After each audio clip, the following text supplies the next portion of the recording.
So welcome. My name is Joe Sorcelli. I work for Juniper Networks. I'm in the Education Services Department. So being a trainer, I'm used to roaming the floor around my classroom. So now that I'm stuck behind a podium, it'll be a little bit different today. But we'll make it work. This is a tutorial for MPLS. It is an introduction, so we are going to start at the basic level. We're not going to really talk about maybe the history of why we're using it or why we got there, although I am a big history guy. We're not going to really delve into that. But we'll cover basics and a little bit of intermediate stuff. This is such a broad topic. I've kind of focused in on a section on talking about, MPLS labels and things of that sort. Then I got a section on RSVP, I got a section on LDP. So got kind of three pieces to play with here.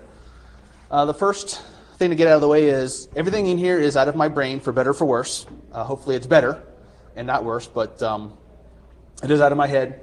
And please ask questions. Okay, being a trainer, if you don't know something, just flag me down, just, hey you, whatever. I'll be happy to stop and clear up any misunderstandings. So with that out of the way, pardon me. What is MPLS? Multi-protocol label switching. Kind of at its core, the paradigm is you're forwarding data traffic, be IP or other protocols, based on a fixed size header. Okay, in our case, the 4 byte, 32 bits MPLS header. Okay, could be one, could be multiples, but it contains a label value. You guys can't hear me when I stand back like this, can you? Yeah, we can. You can? Okay. Well, you can because you're standing in front. Okay. I guess I'll stay close. Contains a label value, and we're having switching tables. Okay, so very analogous to kind of what ATM is. Right? You have switching tables, you have label values. Hey, ATM has its place. I'm not a big proponent, but has its place. So it draws a lot of parallels because of this label switching paradigm. And there are pieces of MPLS which very closely parallel the ATM world. Right? And we were building overlay networks, right? Layer 3 over layer 2, we have this huge ATM switch network. We're building VCs, right? Router to router. These point-to-point links from the perspective of a router, IP address, routing protocols, etc. But underneath that, the actual physical transport running over the switch network, you had traffic engineering capabilities at the VC level. Okay, so if a certain link in your ATM network was over-congested, you can move certain VCs to other places. So that was kind of a good way to do traffic engineering, except from the router's perspective, it's still a point-to-point link. Okay? And for granularity perspective, everything as the next hop of the router on the other side of the point-to-point link went across that VC. Okay? So could be one subnet, could be thousands of subnets. Okay? Everything was going along that same channel. The other useful thing about doing the overlay was that we had statistics we could pull out of the VCs. Okay? Now granted, again, you don't know for granularity perspective what exactly the prefix is unless you were sniffing or doing some other monitoring.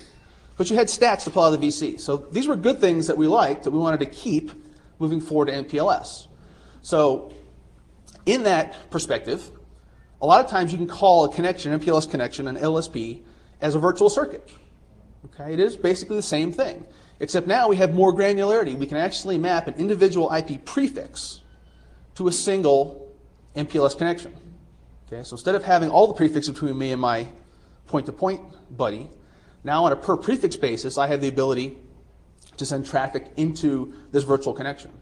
Okay, and it can go to a router next door to me and go to a router on the other side of the network. So we had good things there, and as you would expect, we could pull statistics as LSPs. Okay, so we get that same good stuff now in MPLS. The one big difference is in ATM you have this bidirectional thing by default. Okay, well MPLS, the connections are unidirectional.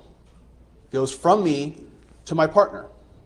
Okay, if you want the same route back, you need a second MPLS connection. Okay, from that partner back to you. It can take the same set of links, could take different set of links, doesn't really matter. Okay. But if you want that symmetry, you got to build two connections. Okay, so that is kind of a big difference. And effectively what we're doing is building this tunnel. Okay, whatever prefixes you map to this IP, pardon me, IP prefixes into this LSP, into this MPLS connection, you're going to be basically tunneling through the network. Okay, so those are some good things. Traffic engineering. is another aspect of MPLS that we can do. And what we're talking about here is the ability to send your traffic along different paths in the network than what your IGP would come up with, okay, or BGP for that matter, right? Any of your regular routing protocols. So to get from one edge of my network to the other edge of my network, instead of going straight through the middle, maybe if that's the best metric path, I can take some windy path, some links that aren't normally used, okay, and hopefully avoid some congestion if that's your goal. Okay. Now, the last two bullets here, I'm not really going to get into a lot of details per se as to how to make this happen, okay, but at some point, one of the routers in the network, typically the start of the tunnel, the start of the LSP, is going to have to make a decision as to what prefixes belong down that LSP. Okay. So you have this mapping of IP prefixes, and in the Juniper boxes, by default, it's BGP transit traffic. Okay. Your BGP next hop matches the other end of your connection. That's the way you're going to go. Other vendors do it differently. And we're going to talk when we get to LDP about this forwarding equivalency class, or FEC. And it's this nice, big, fancy sounding term. And in reality, what we're talking about here is the transmission of packets through your network that all meet the same set of criteria. They all belong to the same LSP. Maybe you're doing some sort of class of service, things like that. Okay. But you're going to treat all the packets the same inside this connection. Okay. That's basically what a FEC is. All right. And we'll see when we get to the LDP section, it's a prefix. Okay, it's a prefix, and here's a label to get to that prefix. So, label header. Okay, we got 4 bytes. So 32 bits. It is fixed length. Like any good virtual circuit type technology, it's locally significant. Okay, so from myself to my next door physical router, the label value to exchange and use on that connection is going to be between the two of us, and that's it. Now, the same label value could be used on the next link down, right? That's perfectly fine. So this is nothing really new from doing ATM VPI VCIs or DELCs for frame relay. Usually they're going to change, but again, they don't have to. Okay. Now, they're assigned upstream. Now, we'll see in a couple minutes here, I've got some slides that show directionality. Okay. Because it is a unidirectional thing, you're going from one spot in the network, from yourself, to the far end of your connection. So there's some directionality there, and traffics flow through this LSP. They flow in a downstream direction. So what's going to happen here is when we get to the protocols, and especially for RSVP, you're going to assign things upstream. So in other words, what you're going to tell your neighboring buddy is, here's a label to use. When you want to send me traffic on this connection, use this label value. Okay, so because you've assigned it out of your personal label space, you understand what to do with that label when it comes in the door. Okay? And your neighbor upstream from you is going to do the same thing upstream from him, and so on until you reach the top of the connection. Okay? Now, we do have 4 fields here. We get the label value itself. Okay, so we've got 20 bits worth of label. We do have 3 bits, which are technically experimental, but they're being used for class of service. Okay, so there is sort of a mapping there between the default 3 bits for IP precedence into these experimental bits. We have a stacking bit. Okay, we have a stacking bit, which implies that you can have more than one MPLS label, header, I kind of use those terms interchangeably, on a packet. Okay, and the truth is you can. So I have the values here. If there's a value of 1, that means you're the bottom of the stack, which means what's beyond you is the layer 3 protocol information. Could be IPv4, could be whatever. Okay. If the value is 0, then what's beyond you, further into the packet, is another MPLS header. And then we have some time to live. Okay, so time to live is important because just like an IP, right, we don't want stuff floating around the network all day long. It's 8 bits just like we have for IP, and there is a mapping for IP TTL into the MPLS TTL. And by default, it's going to decrement 1 along the way, and it's going to go hop by hop. But it doesn't translate back to the IP through the hop. Does it translate back? Yes, it does. So you can do an MPLS trace route? Yeah, you can trace route through an MPLS LSP. And by default, you'll see all the hops along the way. Not using standard trace route, but there's some other MPLS. No, using standard trace route, standard ICMP. If you wait to the end, Yeah. I actually have some routers I can connect to, and I'll prove it to you. Okay. So, where do we stick this thing? It's a shim header. Okay, the MPLS header is going to go between whatever layer 2 stuff you got. Okay, so that implies Ethernet, ATM, frame, Whatever you got at layer 2, doesn't matter. Okay, we're going to stick the header in between that and the layer 3 data. And you can have stacking, right? Talked about it a second ago. So here's just a little graphical representation of having 2 labels or 3 labels attached to an individual packet. Now, as far as routers are concerned, and we'll see this in a second here when I have the trans, I don't really have one of these good diagrams. By default, when the router is going to do a lookup on the header information, we're going to be looking at this top label. Okay, so even though I have them listed left to right here, in reality, you have the concept of the top label, which is the thing closest to the layer 2 header. And on the bottom, you have the thing closest to the layer 3 data. Okay, so if you're reading some of the specs and things says bottom of stack, well, you're on the bottom, you're close to the layer 3 piece. Okay. Most times when you have multiple labels, you're talking about, say, a VPN environment is a good example where you have multiple labels. I do have some slides at the end of the presentation of doing an LDP connection over RSVP. Okay, and that'll make sense when I get to the end. And again, that's a double label type environment.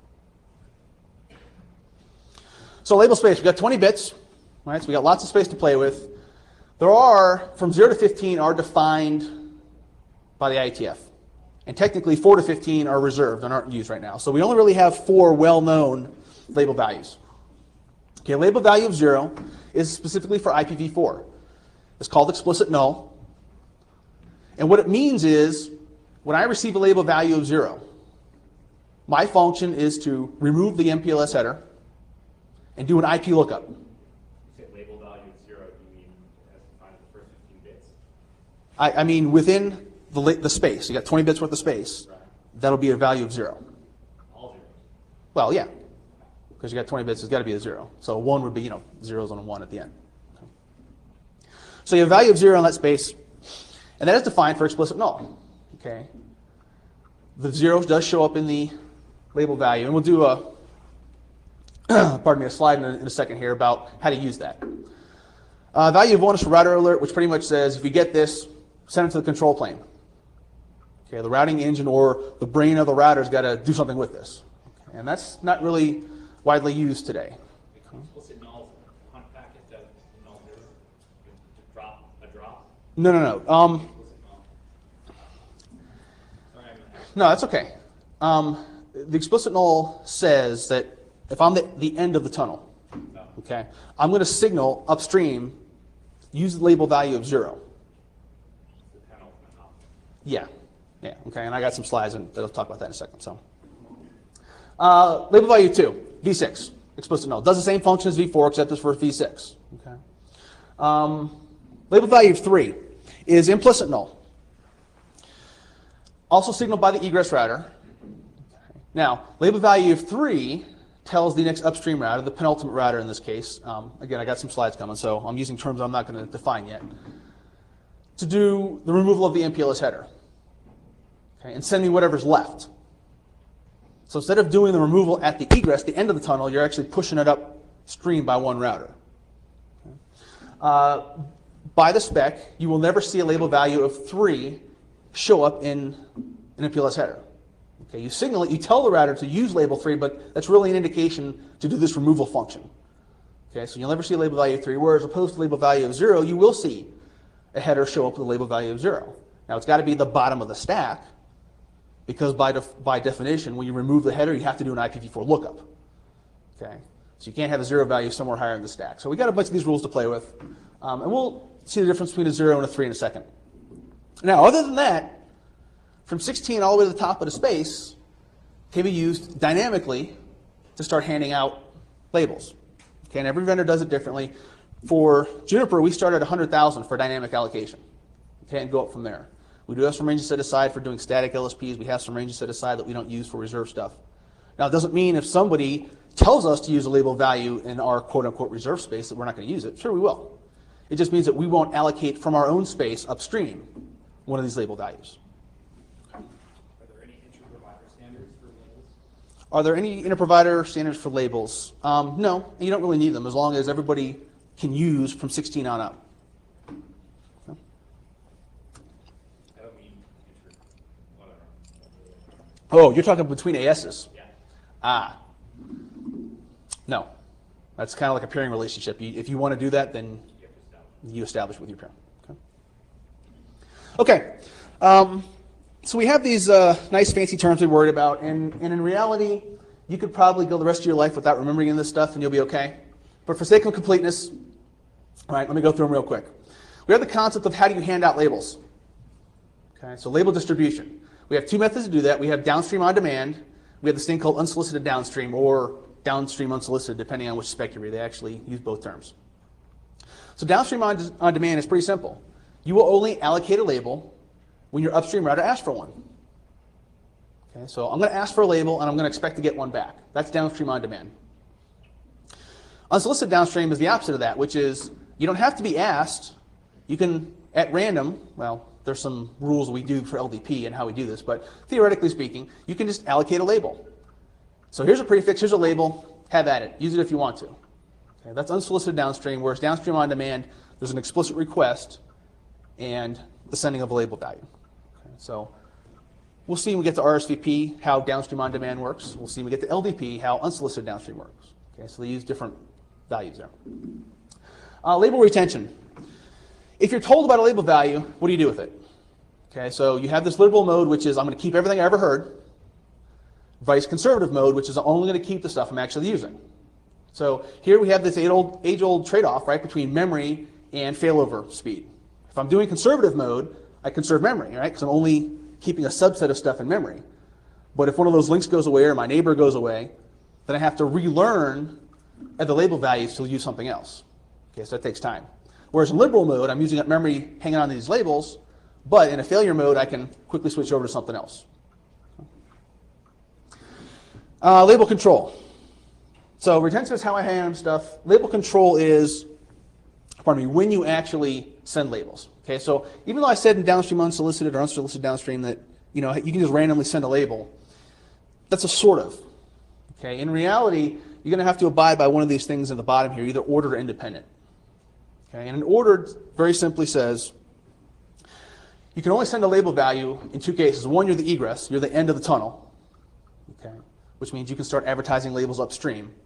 Or two, you receive the label already for a specific IP prefix. You can allocate one from yourself and send it out, okay, which basically ensures that if you get a label inside the header, you're going to know what to do with it because you've allocated a label for it. Independent is sort of like a very ad hoc system. Just at random, totally at random, I can just start allocating labels for prefixes. Even if I'm in the middle of the cloud, I'm nowhere near the egress. Okay, so theoretically speaking, somebody could send me packets with MPLS, headers attached, and I may not be able to forward it on to the actual egress router. Okay, so we don't really like independent. We do ordered, because ordered things are good, but it's there. All right, so, yes? A label reflects an endpoint's ability to terminate a IP prefix. A label reflects the endpoint. From the egress's perspective, sure, but in the middle, not necessarily. Okay, label value is simply just, I was told a label, I'm going to allocate a label upstream. Okay, so I'm doing some swapping stuff. And then that's all strictly point to point. There's not like a point to multi-point. I know if you had. Okay, so point to points, yeah, it's point to point. So in the downstream on demand case, you and I have a connection, and I'm going to ask you for a label. You're going to give me one. So even if that label corresponds directly to a set of prefixes, an equivalent set of prefixes which I may receive at multiple locations of my network, those each have a unique label assigned to that. Okay, so you're going here. The issue of mapping the prefix to the label is the job of the ingress router, the top-end router. Okay? So if, multiple paths are held there. exactly, right. So if it has multiple paths to multiple different LSPs, tunnels through the network, and it hears about prefixes from multiple places, its job is to make its own choice as which way to go. No, there's not really multi-point capability. No, it's all point-to-point stuff. Sir? Well, I'm trying to understand independent label control. Independent, yes. What would be the purpose of it? Like, what would be You got me. No, seriously. I don't see any valuable purpose in independent. I'm sure there's a reason why it's in the specs. Somebody probably insisted on it being there, but from an operational, real-world usable perspective, I have yet to find a really good need for it. Okay? Okay. Because we're sticking this MPLS header between layer 2 and layer 3, when something shows up at my door, I got to know it's MPLS. Okay, I got to be able to know that I got to look in the switching table to figure out what to do with this thing and don't do a routing lookup. Okay, so this is here for your edification. There are predefined hex codes that we use. At the base PPP level, right, we got 0281. There is actually an MPLS control plane piece. Okay, so that's using 8281. And everybody else uses 8847. So I'm not going to spend too much time talking about that. So this is my connection, an LSP, a label switch path. Okay, this is my tunnel. It is unidirectional, goes from this router to the far side, and I happen to be using the bottom path. The way it was advertised or the effective? This is the effect. This is the end result. Okay, so this is the traffic flow, if you will. Okay, from the left side of the screen to the right side. And whether you're doing RSVP or LDP, what we're going to end up with is LSPs in the long run.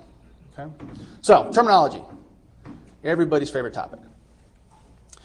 The start of the tunnel, start of the connection is the ingress router. Okay.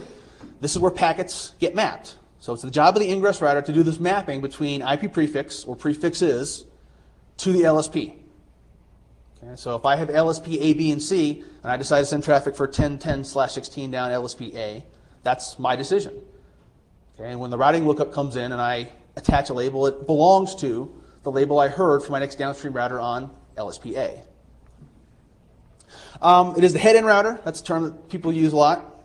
Okay, it's the Gazinta router because traffic goes into the tunnel. Right, so it's got the Gazinta thing going. Okay.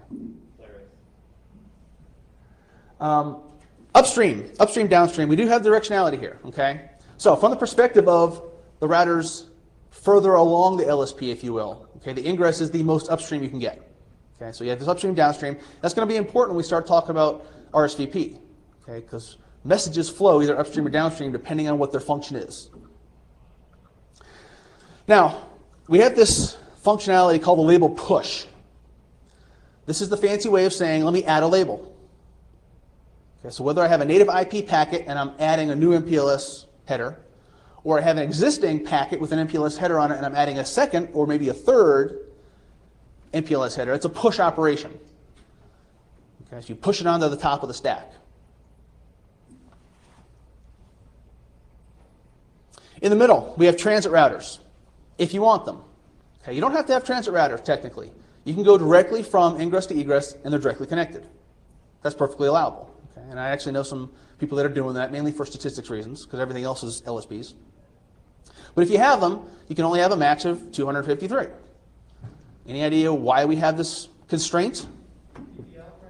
TTL is a pretty good answer. I only got 8 bits to play with the TTL. 255 minus ingress and egress leaves me the rest in the middle. Didn't a bunch of vendors want to use strictly MPLS core transit routers? I don't know if they're still alive, but wasn't that a big deal? Can you? MPLS only switching. MPLS only switching. No IP. Oh, you can still do that. Well, no. Well, for that function specifically, built for that function. Oh, in other words, can you go out and buy a box that only does that and doesn't understand IP? I thought that was Don't know. a play for us. Okay. Don't know. We certainly don't. Right, we're IP routers. So the job of a transit router is to do what we call label swap operation. Okay. Now, if you can think about label allocation, okay, let's look at this first transit router here. When we established this LSP, and we'll talk about that in a second, it allocated a label upstream to the ingress. Okay, pretty much said, here's a label to use if you want to send me traffic for this connection. Okay, so when the ingress adds label push, this header, ships it on down to the first transit router, it's going to do a switching table lookup. Okay, got in a label value, got it on interface X, reference that in the table, and being a transit router, it's going to have on the outbound side an outgoing interface and a label value to use. Okay, the label value to use outbound is what the next downstream neighbor told me to use for that connection. So the labels only have per box scope, not per. Labels have local significance. Okay, and typically we're doing things on a per box basis, yeah, as opposed to per interface basis. Okay, so we're doing the swap operation. Label in, label out. Okay. And traffic's going to flow downstream, next physical hop. Now, the router who's first upstream from the egress router has a special function, special name, the penultimate router. Okay, so a nice Latin thing. If the last one is the ultimate router, next one upstream is the penultimate router. Okay, that's all it means, penultimate. The penultimate router can either do a swapping operation, okay, as a regular quote-unquote transit router, or it can do a pop operation, which is the removal of the MPLS header. Okay, and the function it's going to perform is going to be based on what the egress router tells it to do. Okay, and we'll see in a bit there's two ways to do that. You either tell the penultimate router, send me an MPLS header, in which case he's doing a swap, or you tell the penultimate router to not send me sort of an MPLS header. Kind of painting with a big broad brush here, so. In which case I'm going to do a removal operation. Okay? Now the thing to remember about this removal operation, and we call it penultimate hot popping, there's some nice acronyms for you, right? Acronym happy. The function of the penultimate router is take off the top label and send whatever's left downstream. Okay, so whatever's left could be an IP packet, could be a packet with other MPLS headers on it. Okay. Not the job of the penultimate to make that decision. Tear off the top label and send whatever's left. So the egress router. Yes, sir? What's the advantage of penultimate? What's the advantage of penultimate hot popping PHP? Give me 2 seconds. I'm getting there. I got a slide. So the egress router is the mirror of the ingress. Okay, this is where packets leave the LSP. This is the tail end. This is the goes out router. Okay, it's downstream of everybody else. And we have the label pop thing. Okay, potentially. Okay, so the removal of labels, label pop. So we're good. We got labels, ingress, transit, penultimate, egress. Okay. So ultimate hot popping versus penultimate hot popping. Ultimate hot popping means that the egress router itself is going to be doing the pop operation. Is going to be the one tearing off the MPLS header. Okay. So what's going to happen here is the egress router is going to signal a label value of 0 upstream for this LSP connection. And when traffic gets to the penultimate router, it's going to do a label swap. Whatever label came in is going to be swapped for a label value of 0.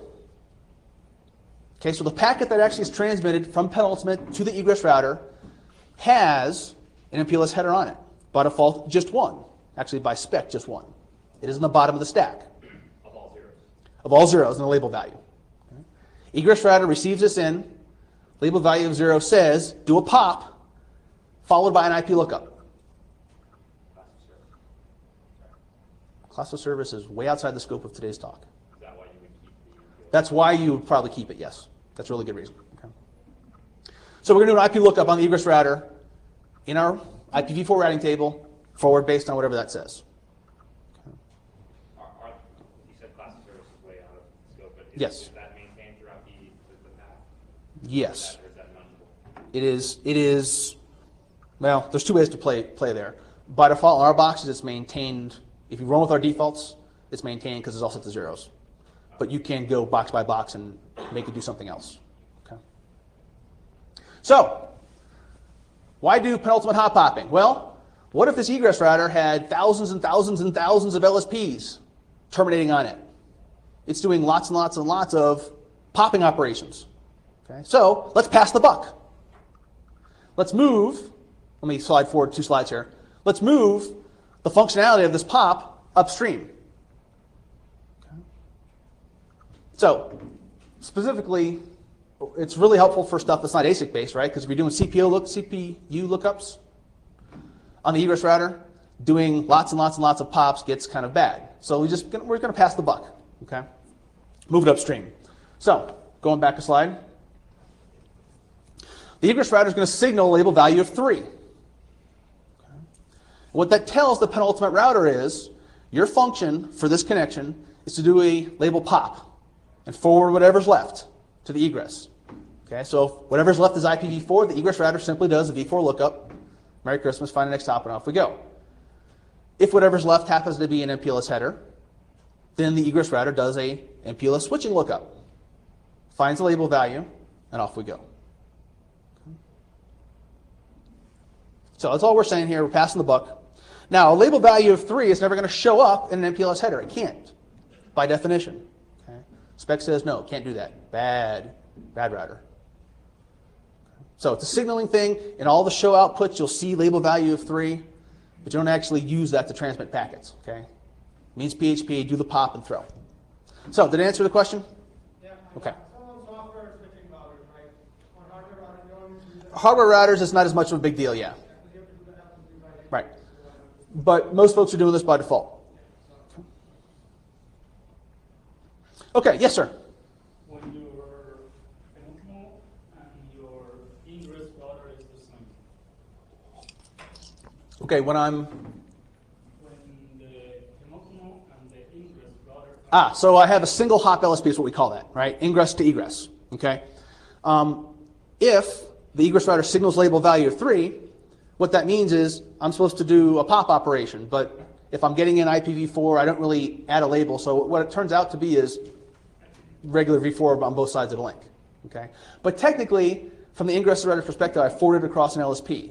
So all the traffic stats for that get allocated for that LSP. So if you're using it for traffic stat stuff, that's pretty helpful. Okay, but good question.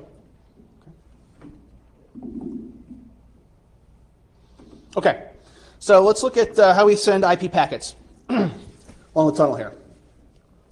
I've established an LSP from left to right. Okay, the values of the interfaces are the label values that were allocated. Okay, so the egress sent advertised label value of 3, penultimate router advertised next value, and so on and so on. Okay, so that's what those values are. So IP packet shows up on the ingress, does a routing table lookup, and finds this subnet, 192.168.1/24. Okay. Destination of the IP packet is 192.168.1.1, so cool, found a route.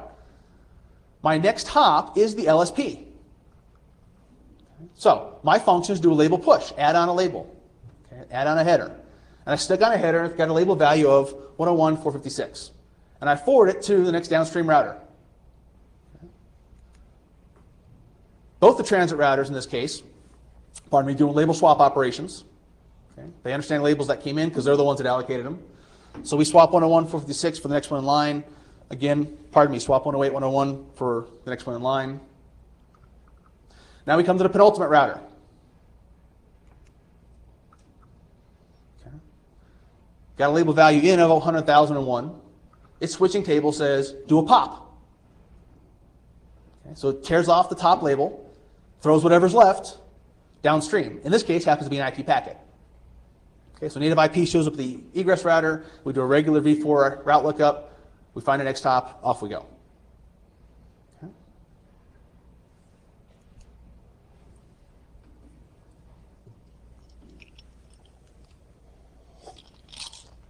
Okay. Before I transition to how do we set these things up, any questions on terminology, label values?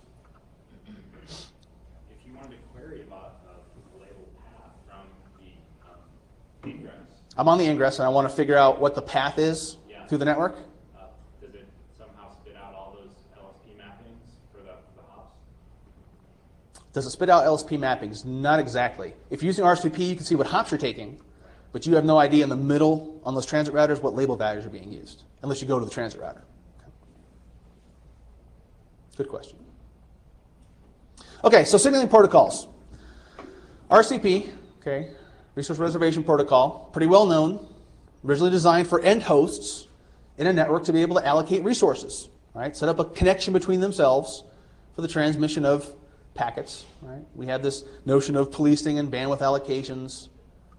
Okay, resources are allocated, which works really well in an enterprise environment, but you know, in the intranet or in an SP environment, you may not want to let your customers dictate how the resources on your routers are allocated. Okay? Most people kind of have issues with that. So RSVP in its native form is not really used for this. What we did was we extended the protocol. Okay, we added extensions to it, specifically traffic engineering extensions. And now instead of 2 PCs being the end hosts of this connection, now we have 2 routers. Okay, specifically the ingress and the egress router being the endpoints of our session now, of our RSVP connection. And between them, they'll allocate resources. And that's cool because you own all the boxes in between. Okay, so we don't have a problem there. Because it's supporting traffic engineering, we have the ability to exactly map out what links in the network to use for forwarding. Okay. We do have this notion of bandwidth reservations, which I'll talk about in a couple slides from now. And we're going to allocate labels along the path of the LSP. Okay. And it's downstream and on-demand functionality. Is there any dynamic bandwidth response? Is there dynamic bandwidth response? Sort of. Let me get to that when I get to the bandwidth slide. Okay. Another popular protocol is LDP, Label Distribution Protocol. Okay. As far as the protocol state, compared to RSVP, it's more lightweight. Okay. But the downside is you don't have traffic engineering built into LDP.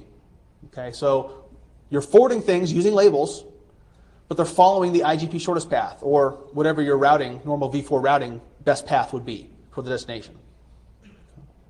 How are they able to determine that if that's obfuscated? How can we determine that? Good question. Can you wait until I get to the end? Okay. If you want to do TE stuff with LDP, there is a version called Constrained Routing LDP, CRLDP.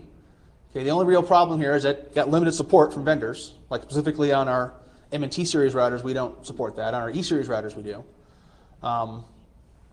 And unless I'm mistaken, there was a decision in the working group to say, okay, it's defined, it's built, but we're not going to develop it any further. So it's just sort of kind of laying there, and maybe it'll die a slow death at some point. I don't know. Yes, the units for acquisition was our E series boxes. So let's talk about RSVP first, because there's a lot more to talk about with that. There's a lot more that goes into it. Yeah. Popularity standpoint, what's like coming out right now? What's Popularity. That's kind of a sticky wicket. Both. Our customers are using both. combined And or some networks are using combined. Most will pick one or the other. Some of the issues involve interoperability. Okay. LDP is more widely available for interop, so maybe that's a decision they go that direction. If they need to do traffic engineering or want to do traffic engineering, then they'll use RSVP, of course, and there are versions of code values and things that will interop with that too. Okay. So unfortunately, there's no clear answer there. devil's advocate, Fire I away. use my IGP to do traffic engineering right Use your IGP to use traffic engineering. now. I use LDP, Sure. IGP implementation to do the exact same thing. Sure.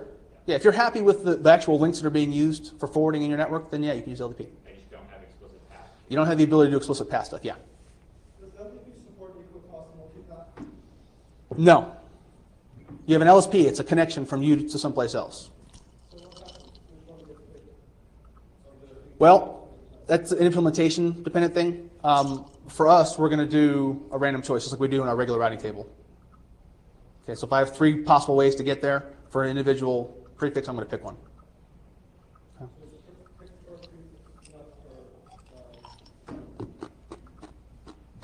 Yes.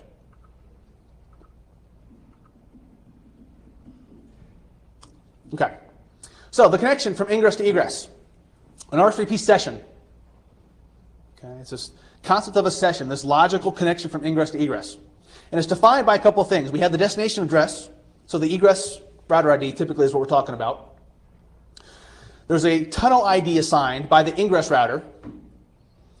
Okay, and then we have this concept of protocol. Okay, most of the times you're going to see a 0 there. But technically these 3 things define a session. Okay, that's the logical connectivity from ingress to egress. And all the routers along the LSP's path know about this session and are maintaining protocol state for this session.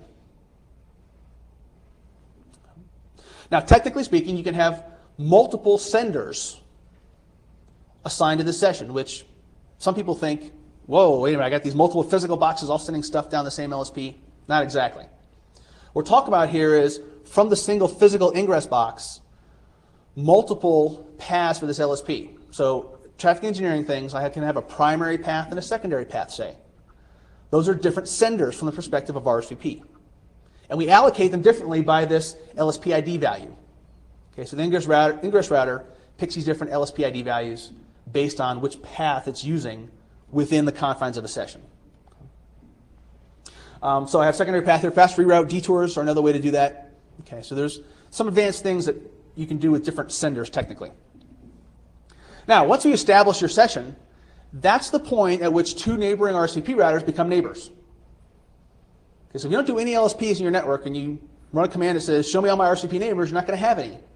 That's not to say they're not there. They only show up after the LSP is established. So it's a little bit kind of different construct than we'll see in LDP. So a couple of message types. Path and reservation messages. This is how we're going to establish our session. Okay, so we're going to establish the LSP. Path messages flow downstream. They're addressed to the egress router. In the IP header, they have the router alert option turned on. That's what allows every router along the path to look at this RCP path message and begin to establish this protocol state, to establish the resources for this session. This is IP. It's RSVP. It's using IP information. Okay. It's using IP routing to get from point to point. Okay. So there is an overlay of static routes, right, or some other IGP? Well, you have to have some kind of IGP knowledge to make this work. Yeah. Yeah. I mean, you can't just. The benefit, though, is the transit doesn't carry full BGP table. The transit may not have to carry the full BGP table, right? Exactly. Or any IP routing knowledge outside your domain. Okay. MPLS can't work without IP. MPLS RSVP cannot work. I usually hate to say in like absolutes, but 99% of the time, yeah, you need some IP knowledge to set up your LSP in the first place. Okay. Yeah, yeah. To set up the LSP, you need IP stuff. Once it's set up, then you're not really using IP. So, but I hate to always say always. It always gets me in trouble. So after path messages go hop by hop downstream to the egress router, the egress router knows it's the destination because that's the destination IP in the path message. It generates a ResV message, okay, a reservation message, and starts to forward that back along the path of the LSP. Technically, these are addressed hop by hop. Okay, we'll see how that works in a second. And the reservation the ResV message is basically locks in the session, if you will. Okay, so the path message is sort of like, hey, I'd like to establish a session. Okay, cool. We'd like to do some establishment. When the ResVs come back upstream, you're actually locking in the session information. Okay, so here's where we're doing our label allocations, because we're doing that upstream. Okay, here's where we're reserving our bandwidth if you're going to do that. That implies in this mechanism, the paths are determined by your IGP. The path is determined by your IGP or by some constraint that you put on the path. But in this automated path, well, In this automated path, yeah, I could just say, start at ingress, go to egress, make it happen. you specified by saying looking at the egress's router ID, which would imply Yes. the IGP. Yes. So once you do this, you have an LSP, a single operational LSP. Okay. If you want one to go from the router on the right side of the screen to the left side of the screen, you set up an additional LSP over on the right side. And you'll send path messages this way downstream and ResVs back upstream to the right. And now you have two LSPs, each of which has its separate session information, each of which is allocating protocol state, et cetera, et cetera. A little bit of insanity. Yep. That egress IP has a router ID, which has an IP. Wouldn't you set up an MPLS path to that IP so you wouldn't take IP through your core names? I mean, something has to. When you're setting this up, okay, The first thing would, yeah, go ahead. you're going to say, I want to get to this egress IP address. Right, Okay, you need to have some kind of IP knowledge to get there. right. Okay, but then subsequent messages that go to that path. Oh, that's all still IP based. Actually, subsequent messages are actually exchanged host to host, neighbor to neighbor.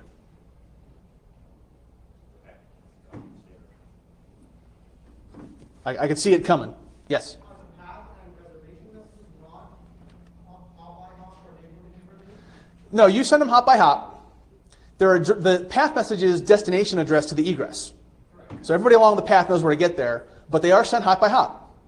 Is it like one message that's It's a single path message, yes. that transits through the network, or is it kind of really? No, it's a single path message.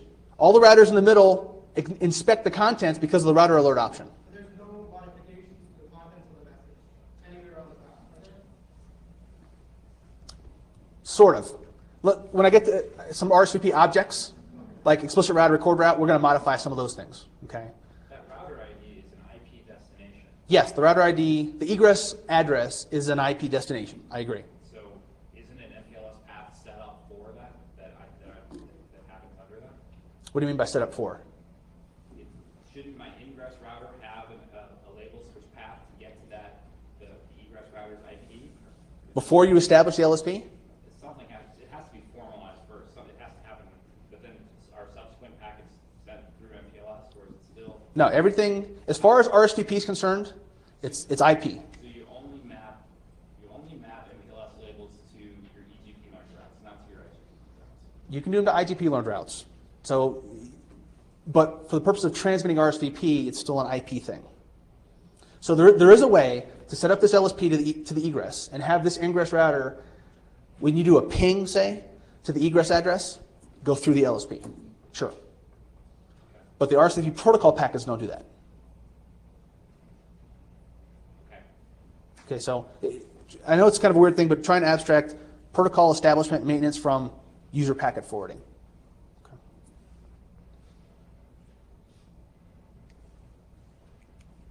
Questions are good, because this is not like, super easy stuff. Okay, so here we have our LSP set up, okay, from left to right, and we get some backhoe interrupts. Okay, backhoe interrupt, right? We lose the link or a neighbor, technically, somewhere along the path. Okay, so this basically will tear down the LSP. This breaks the session, this breaks the connection, and we're going to have these tear messages. Okay, we have a path tear, which follows the original direction of the path message and removes the protocol state. Okay, so if a path message adds protocol state, path tear takes it away. And the same thing for a resv tear. A resv established protocol state, resv tear takes it away. Okay, so from the point of failure, propagating to ingress and egress, we have these tear messages, which basically removes all knowledge of this RSVP session. Okay, it's no longer viable. We don't have a link to transmit across anymore. Now, we also have error messages. Error messages just alert the ingress or the egress to an error condition. Okay? They don't do anything as far as adding new or removing protocol state. Typically, this isn't always the case, but typically you're going to see error messages during the establishment phase of an LSP. Okay? So, if for instance, I've told my LSP, I've told the ingress router to get to the egress following path 1, 2, 3. And it gets to the second router in line, and it looks at this information I gave it saying, oh, I need to get to router 3 next, but I'm not directly connected to router 3, or I don't know how to get there, I don't have a route, whatever. You can't forward on the packet. Okay?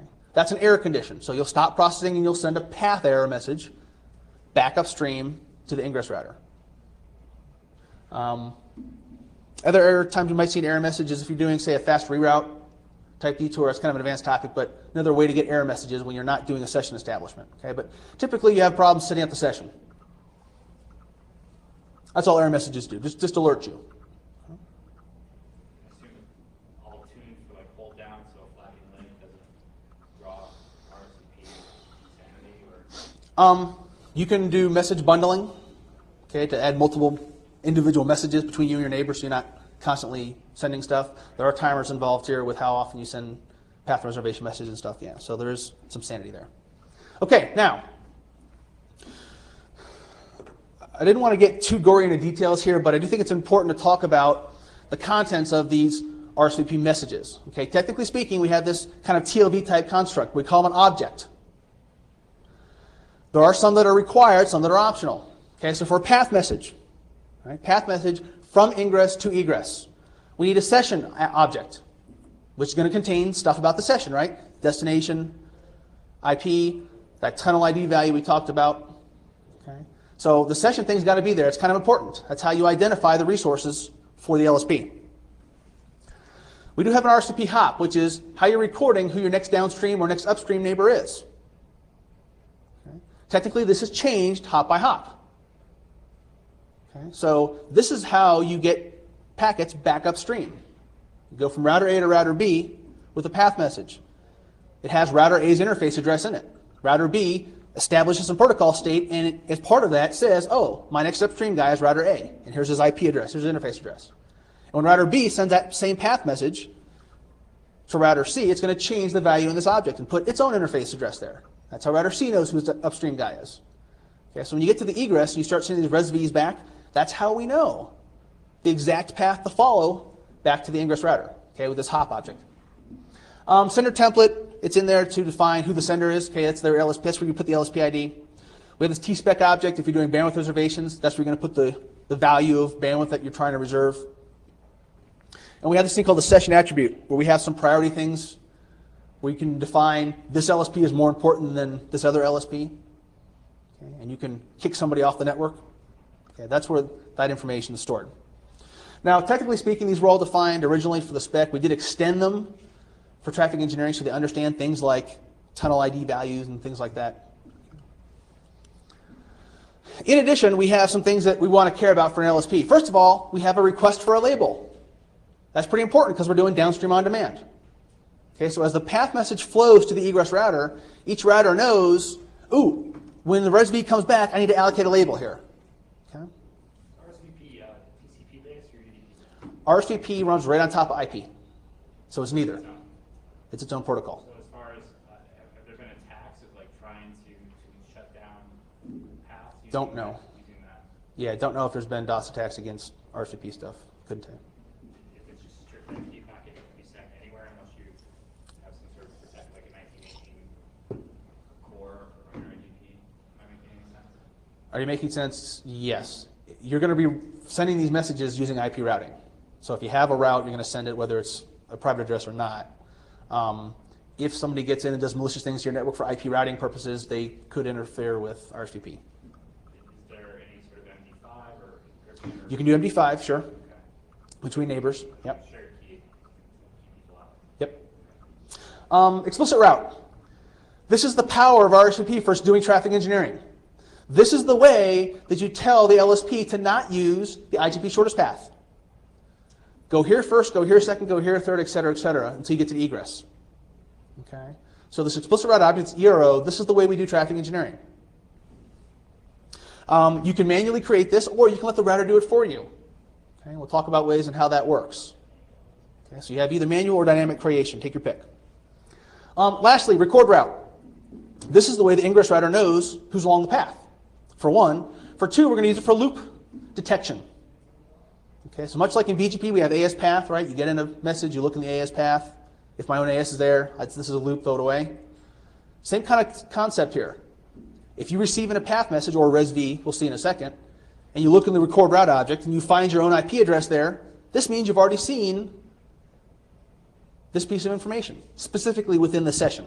Okay, so we're talking within the session, not overall RSVP. This is a loop, throw it away. This will generate an error message. Okay? Not established LSP. So we don't do looping by default. Can't ever make it happen.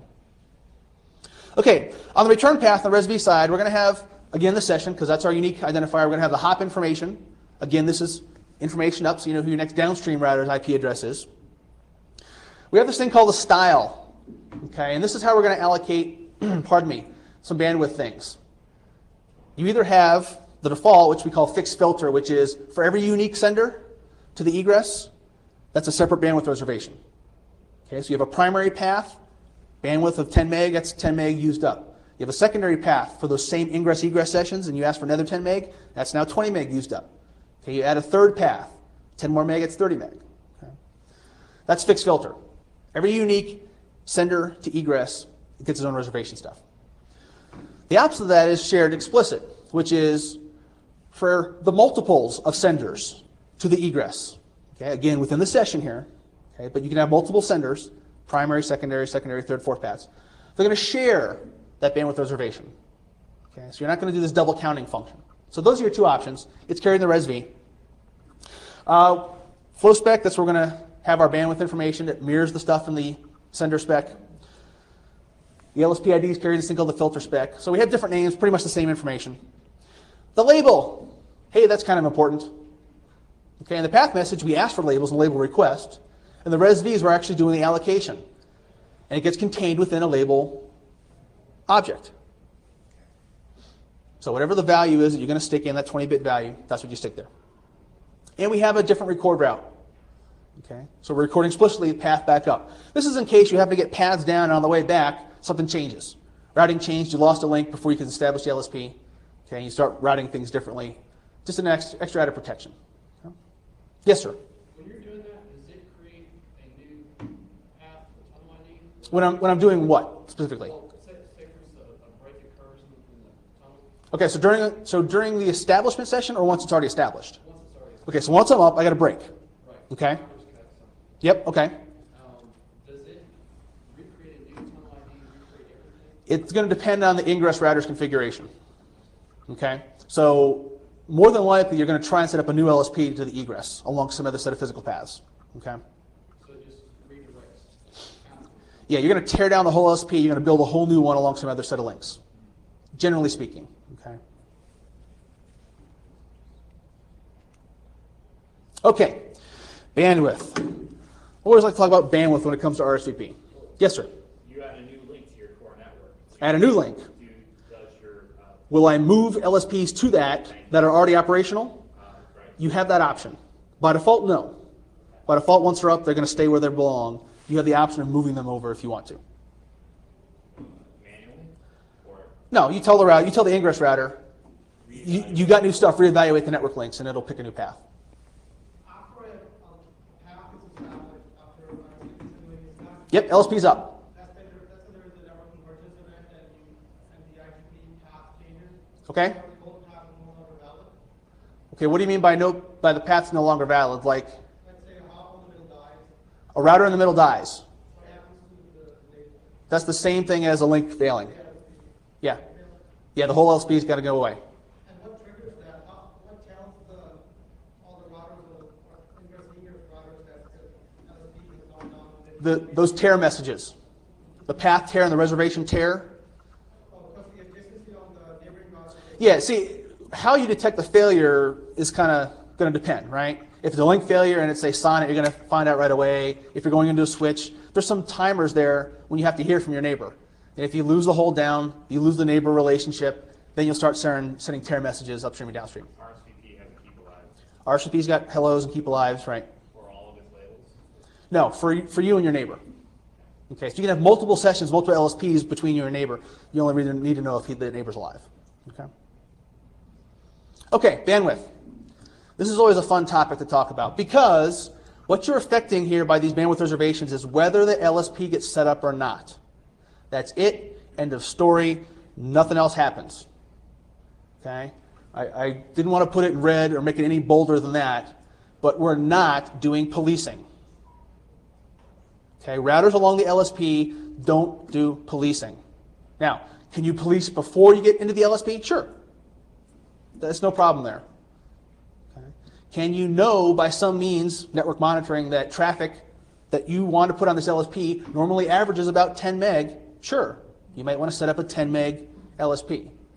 Okay, so some of the people that I've talked to that are actually doing bandwidth reservations, that's kind of what they're doing. They know that for the types of traffic they're going to put on this LSP, the average data rates are X. And so they establish LSPs based on those rates, and so that they know that they're not going to oversubscribe any links. Okay. But again, we're talking averages. Nothing says that you can't be transmitting full bore from two different ingress routers, hit the same link and oversubscribe it. That can certainly happen. Okay, you're playing the numbers game. Can those change without taking down the whole PC? Can you change without taking down the LSP? Yeah.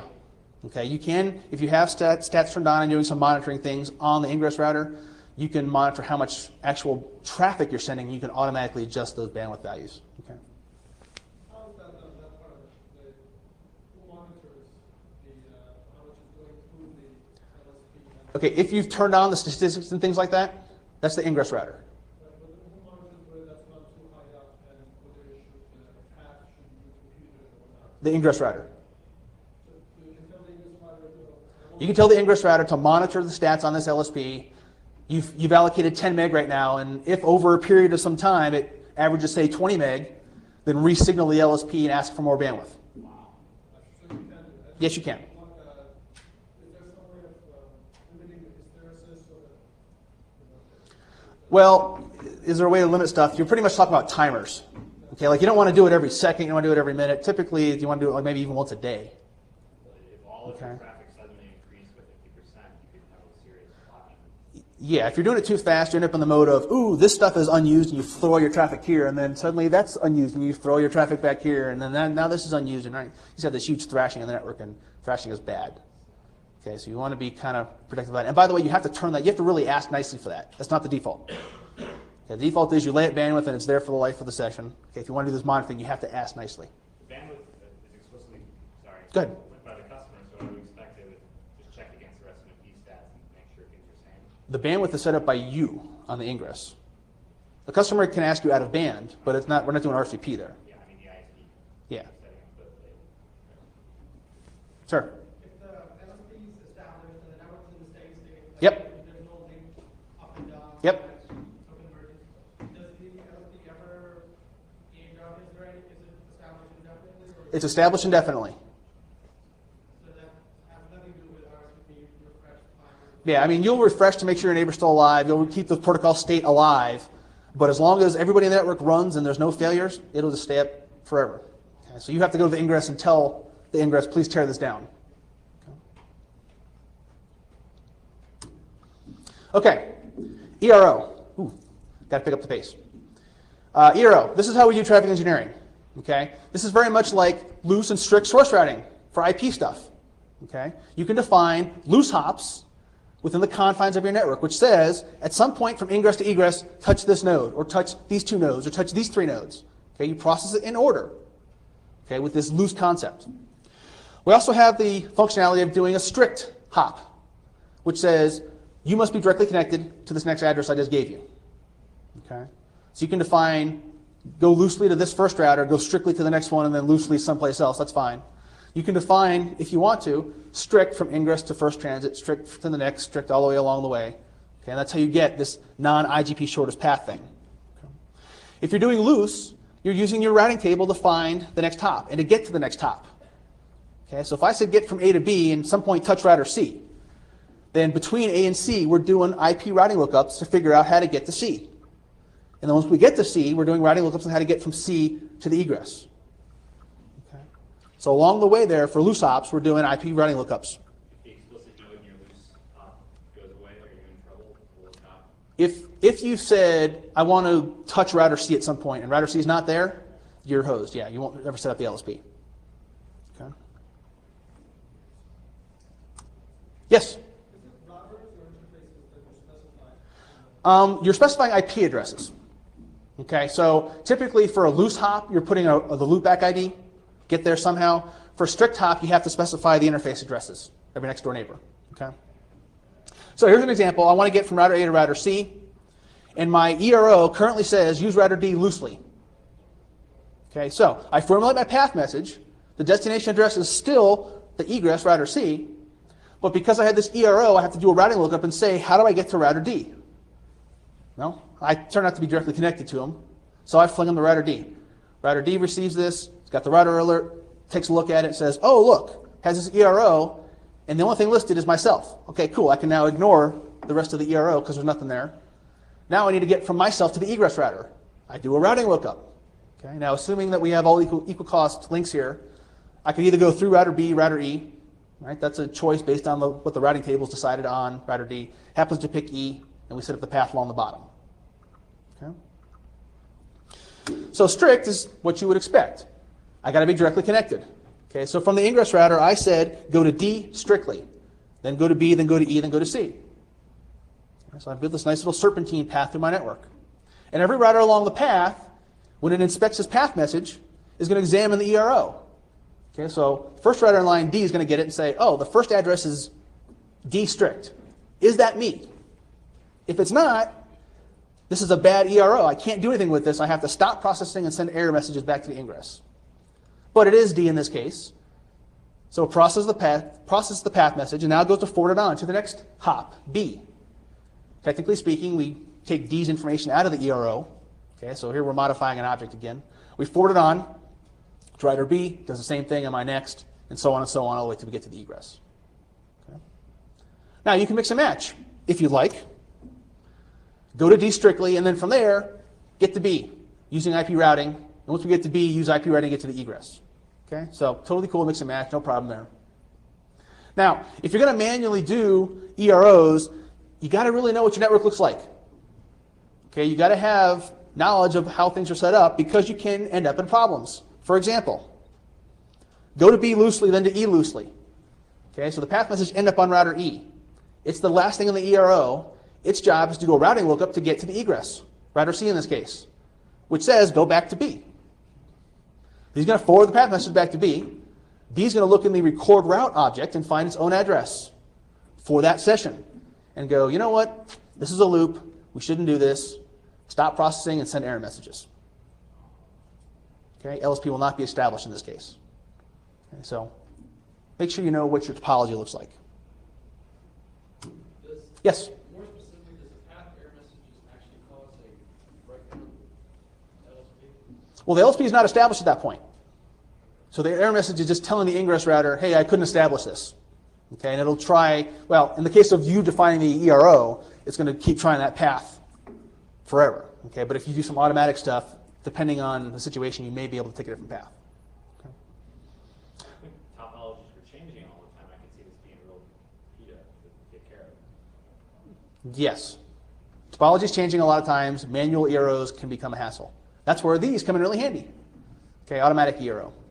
Basically what we're talking about here is the ability of the ingress router to automatically figure out how to get to the egress. Okay. Specifically for RSVP, we build this thing called the traffic engineering database. And we populate it with information that's transmitted inside the IGPs themselves. Okay, so for OSPF, we have type 10 opaque LSA, area scope. We're going to flood this stuff within our OSPF area. And that information is specifically put into this TED. If you're running an ISIS network, you have two different TLVs. Okay, one for ISIS information, one for IP information, 22 and 135. And again, this information is going to be populated into this TED. Okay, so you still have your regular link state database. Now you have this special TED, and it's going to contain things like current bandwidths available, current priority values, things of that nature. Sir? Do all the vendors use the same acronym, Tim? I believe so. At least we in Cisco do. Okay. What's that?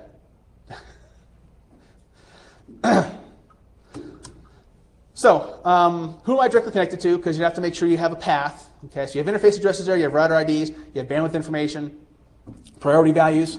We also have these things called administrative grouping. Okay, you may know it as affinity classes, you may know it as colors, you may know it as administrative groups. Lots of different names, all means the same stuff.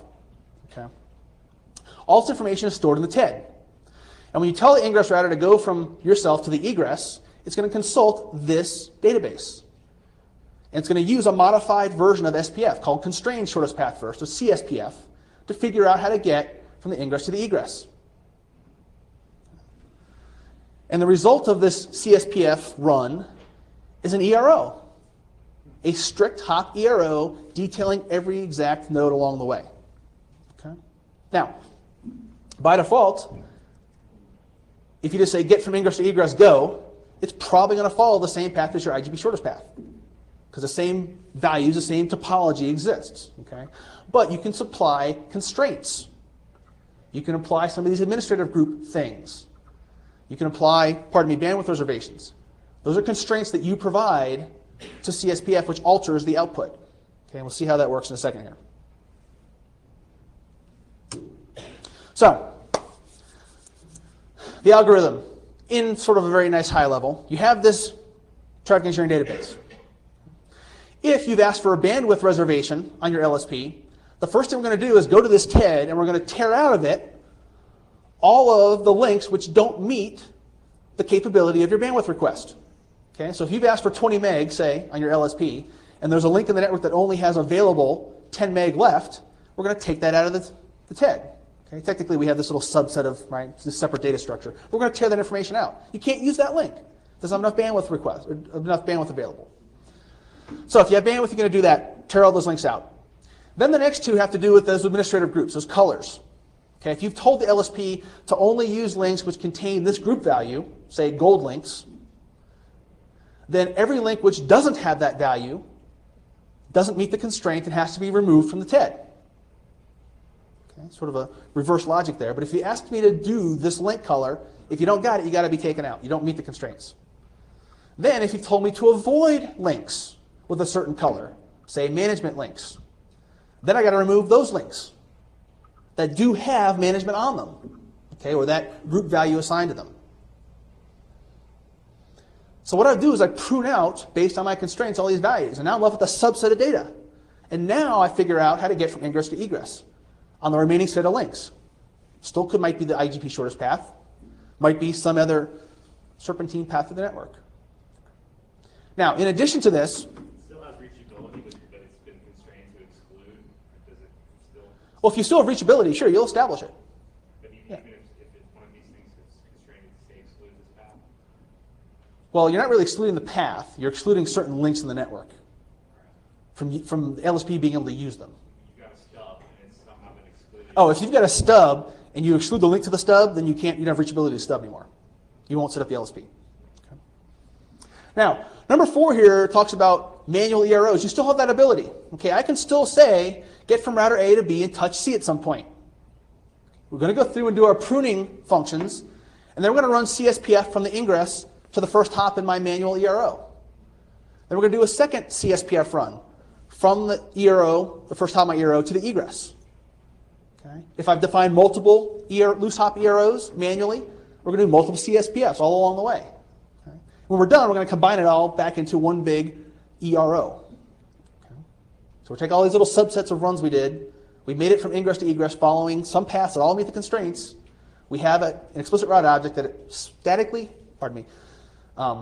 maps out all the hops along the way. CSPF policy is global, so you can inject things and it has global scope for your CSPF is bounded by your IGP, so either your OSPF area or your ISIS level. the TAP. You're bounded by the scope of the TED. Okay. Yes, sir. Is there any spec RFC on CSPF? Not to my knowledge. It's vendor dependent? I think so, yes, but it's very interoperable. How about that? The extensions are defined. So what you put into the TED is defined. How you actually use that information is vendor independent. The algorithm. Okay, so how about that? The algorithm, yeah. Okay. The LSAs are defined, right? The LSAs and the ISIS TLVs are defined, yes. Does this code also support restricted loose? Sure. Sure.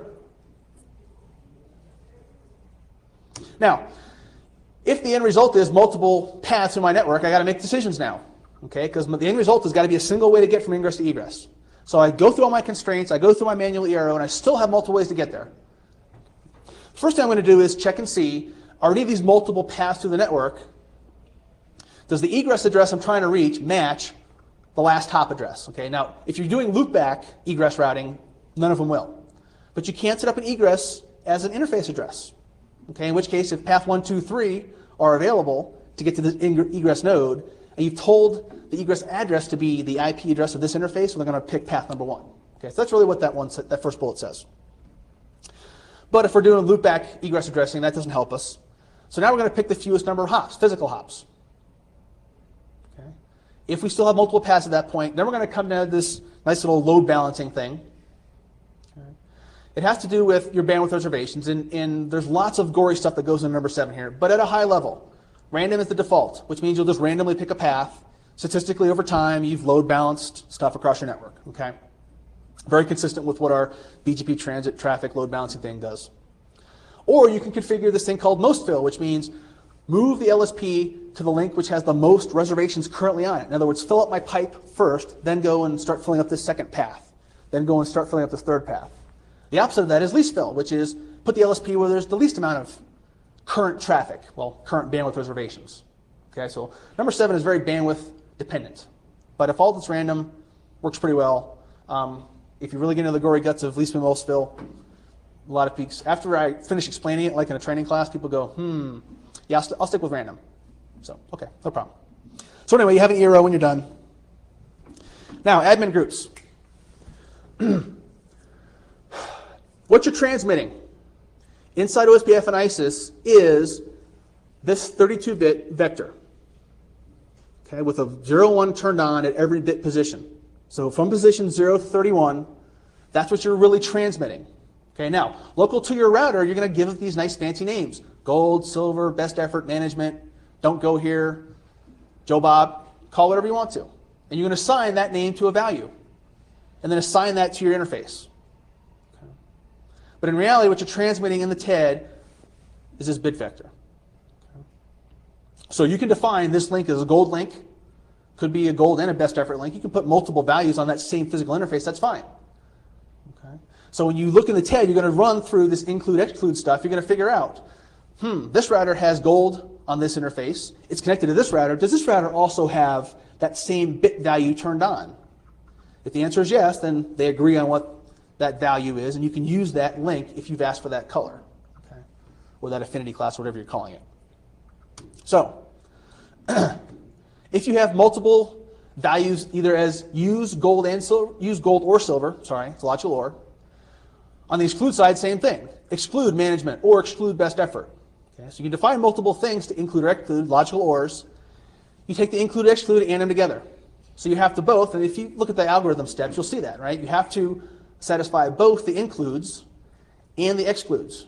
But within the individual include or exclude, we have these logical ORs. So, examples, that always helps. Here's my nice little sample network. I have a bunch of colors defined. Notice one link down here has both silver and best effort on it. I'm trying to get from C to E. And all the link metrics are 1, so we'll just even things out here. Also notice from C to D there is no color defined at all. That's perfectly allowable. Now, I decided to include, I want to include gold or silver. Okay, so gold or silver. So the first thing I have to do is remove from the TED links which do not have gold and links which do not have silver. Okay? So that's what the next slide is going to be, the removal of those links from the network. Okay? So I'm left with a subset of information. Now I go shortest path from A to C. So it goes, from C to E. So I get to A and D. D technically has multiple ways to get there using IGP metrics. It's shorter to go to G and E. Okay? So because I said include, I tore out links which did not have either of my colors. On the exclude side, if I ask for excludes, I have to remove links which do have that value.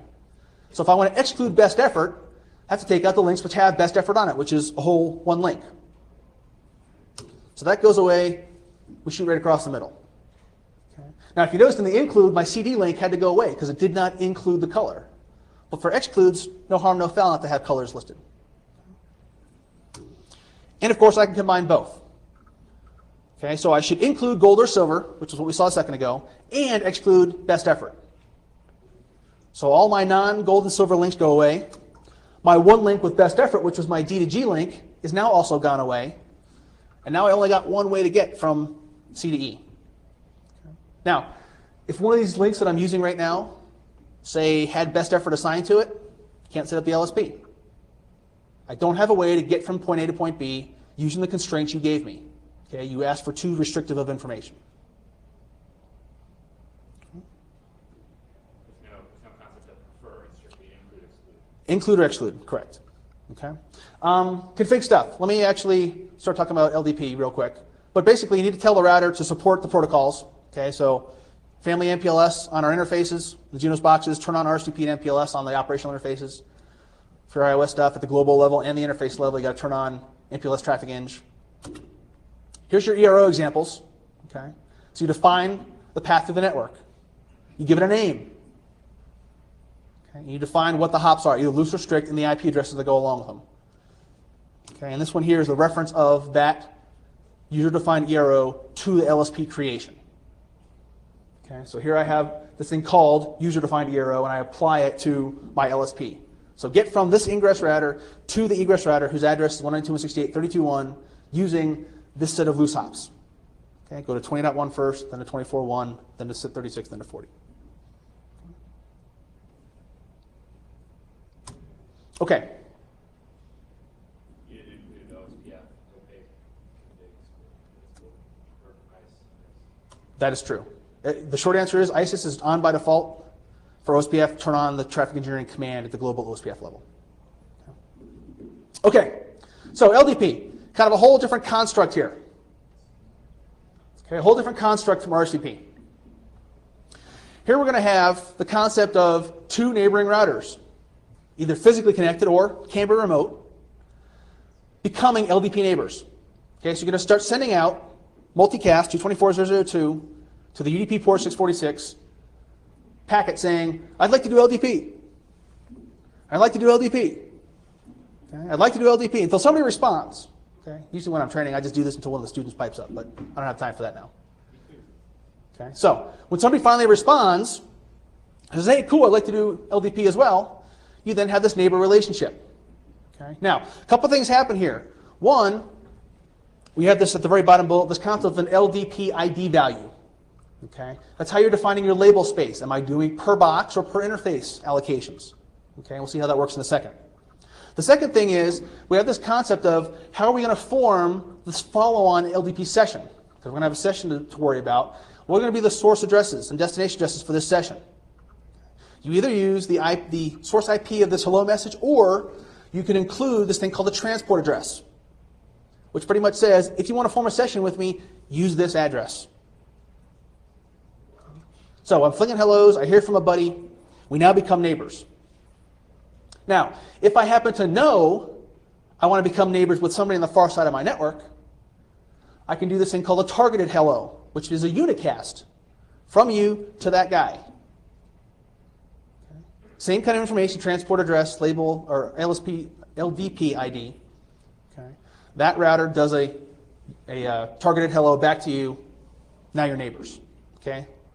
So you either multicast for directly connected or you unicast for remote stuff. Now, once you form a neighbor relationship, you're going to have a session, which I'll talk about in a second. Sorry, I forgot about this slide. LDP ID value, okay, kind of critical. 6 bytes. By default, it's 4 bytes of your router ID, followed by 2 additional bytes. So we have IP address, colon, and a value. A value of 0 in those last 2 bytes means I'm doing per box label allocation. Okay, that's our default, so you're going to get a 0 there. Pardon me. So this becomes important when you start setting up your sessions.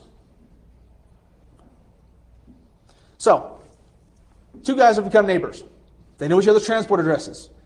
They've also learned what the LDP ID is for each of these neighbors.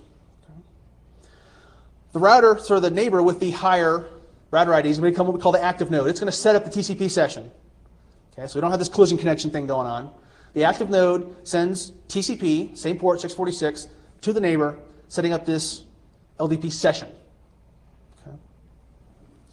Okay. Now, if you happen to have 2 routers with multiple physical links between them, they'll form multiple neighbor relationships, which will end up with 1 LDP session. Okay? So as long as there's at least 1 neighbor relationship, the session stays up. So if you lose 1 link, who cares? You lose 2, who cares? 3, who cares? If you lose the last one, then the session goes away. Okay. So once we decide who the active node is, we're going to start sending these initialization messages. Okay, this basically finalizes the session setup. So this is kind of like BGP, right? TCP, then BGP open messages. So same thing. You do TCP, then you start flinging these LDP initialization messages.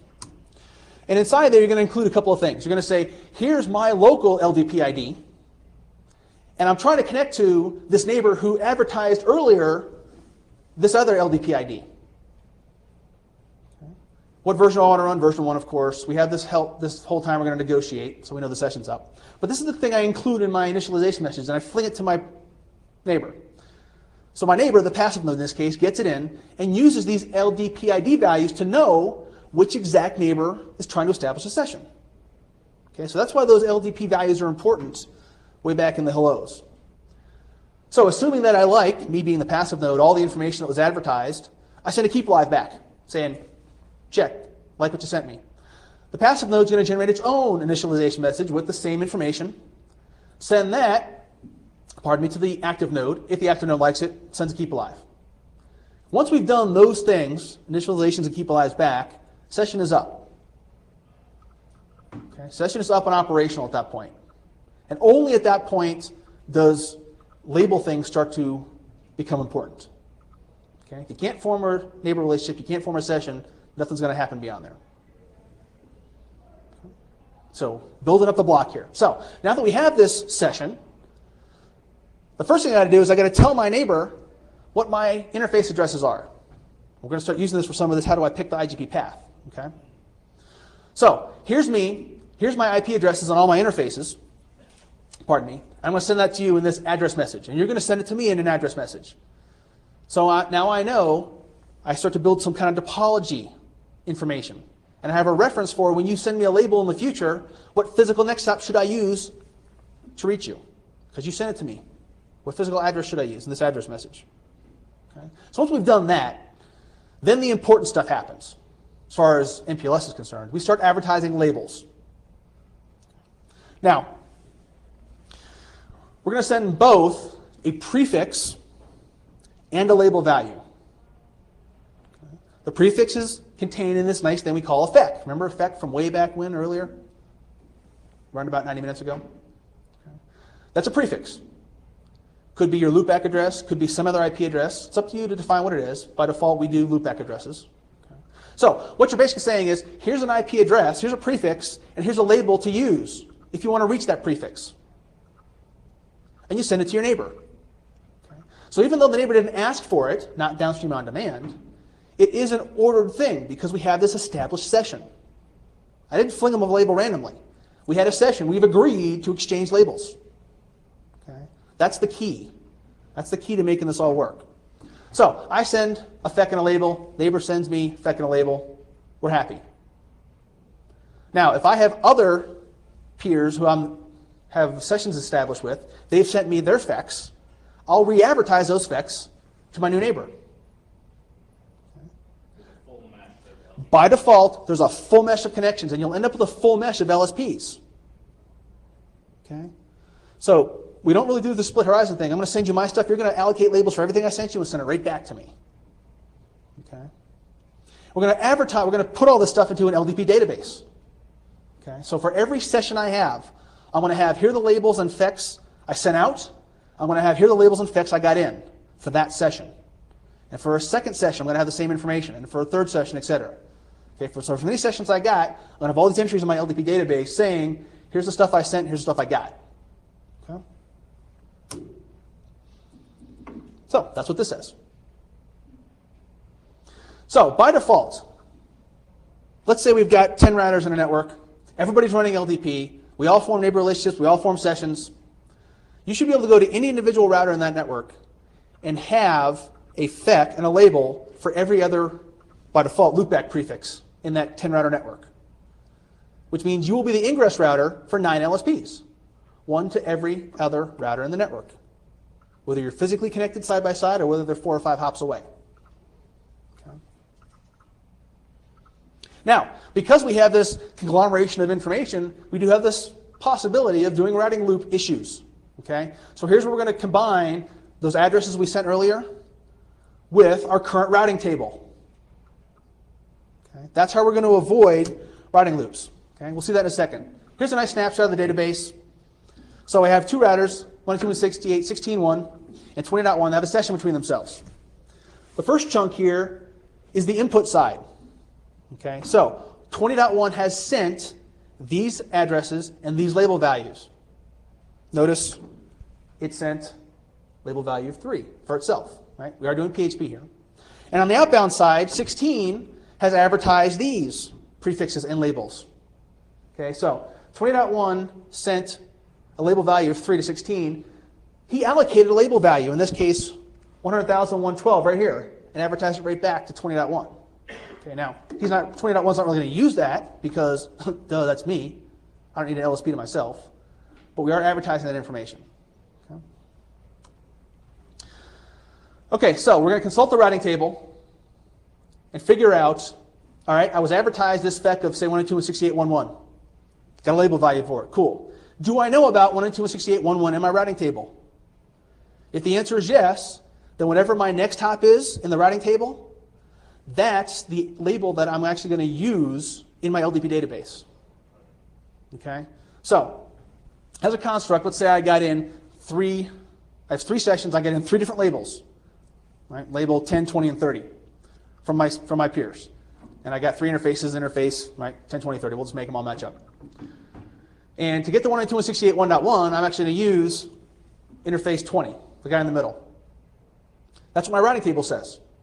Okay? So even though I've heard labels on all 3 sessions, I'm going to install in my switching table the one I heard for the interface that I use for my IP stuff. Now, I still keep these other ones. Remember, that's our liberal thing. I still keep knowledge of those other labels in case interface 20 goes away. IP routing is going to reconverge on a new interface, and that new label is going to be assigned as my way to get along the LSP. Okay. So just a quick example here. This goes back to the how do I pick one. I got interface FAST000 and 001 for LDP. ISIS says use FAST000. That's the way I'm going.